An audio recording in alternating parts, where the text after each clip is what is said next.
MEC Dr. Gwen Ramokgopa will be visiting the Jubilee Hospital in Hammanskraal.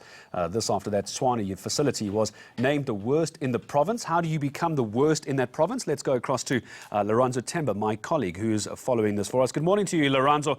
Just how bad is this hospital that the MEC has to intervene? Well, it seems like it's long-standing issues that are plaguing this hospital here behind me. In 2011, Gareth, about 5 premature babies were killed, or rather, they died due to negligence of the staff members here. So I guess it's really indicative of what is happening behind the doors and why this MEC has decided to visit this hospital today. We know that it has recorded quite a high number of serious adverse events. This is, of course, something that the medical fraternity measures on how hospitals perform. We understand that just last year it recorded about 51 of these serious adverse events. And just to give you some sort of context, Baragwanath, which also is rated one of the most dangerous hospitals in Gauteng, it recorded 62 serious adverse events. But then Baragwanath Hospital has about 3,000 beds. But this institution behind me only boasts about 500 beds. But let's just hear it from people that do come here on an everyday as to what sort of problems plague their existence, plague their visits here when they do come here. I do have with me a Hammanskraal resident who will just tell us more about what exactly is the problem. Mama, you said you've been here since what time? Have you had the services that you require? We have been here since yesterday, as early as 5 o'clock in the afternoon. The service is very poor. He was not attended at all. Who wasn't attended? My younger brother. We called an ambulance from Dilopje village after he was hit by a car. So we came here with an ambulance. So the service is very poor. Since yesterday, we just finished now. And then at around 12 o'clock, we were told that he will be discharged. Apparently now we are called that he's not discharged with the same situation. So we are taking the patient home.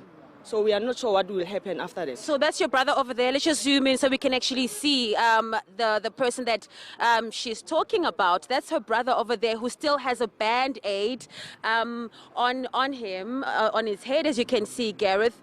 I mean, this person, from what I can see, I mean, I haven't had an interaction with them, doesn't seem like a person who should be out in this cold weather one. They should be being attended to in this hospital, Gareth. But it seems to me that these are some of the problems that are plaguing the institution. Some of the locals that I've spoken to in my covering of the area have called this hospital the hospital of death. Let me just get back to you again, and thank you so much for giving us your time.